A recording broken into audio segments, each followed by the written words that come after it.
CTR stand for Currency Transaction Report and STR stand for Suspicious Transaction Report। दोस्तों दोनों ही reports के नाम से पता चलता है कि बैंक के द्वारा ये रिपोर्ट बनाने के पीछे क्या कारण रहा होगा। सबसे पहले बात करते हैं सस्पिशियस ट्रांजैक्शन की। सस्पिशियस ट्रांजैक्शन मतलब ऐसी ट्रांजैक्शंस जिसमें इन्वॉल्व होता है टेररिज्म,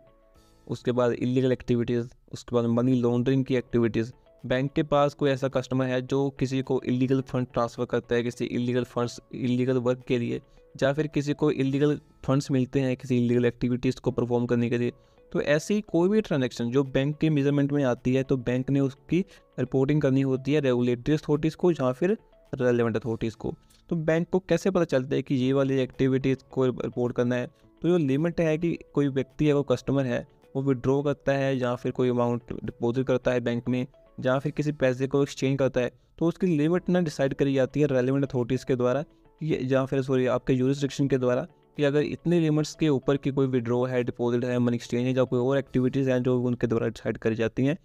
परफॉर्म करी जाती है, देन बैंक की रिस्पॉन्सिबिलिटी बनती है उस केस में उन एक्टिविटीज़ को रिपोर्ट करने की।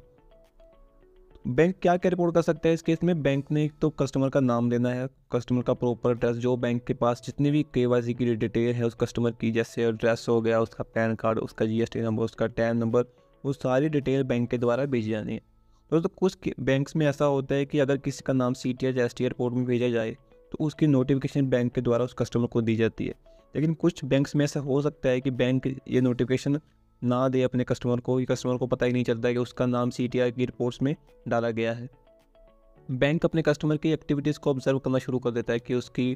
फाइनेंशियल जो है वो किस बिजनेस में के रिलेटेड हैं, क्या कौन सी एक्टिविटीज़ उसका जो कस्टमर है वो परफॉर्म करता है। तो ये सभी के ऊपर रेलेवेंट अथॉरिटीज़ को बैंक रिपोर्ट बनाकर टाइम टू टाइम भेजता है, और जो टाइम होता है इस रिपोर्ट्स का वो भी एक यूरिसडिक्शन के द्वारा ही डिसाइड करा जाता है कि कितने टाइम के बाद आपने ये रिपोर्ट्स रेगुलेटरी जहाँ भी रेलेवेंट अथॉरिटीज़ को बैंक के द्वारा भेज जानी।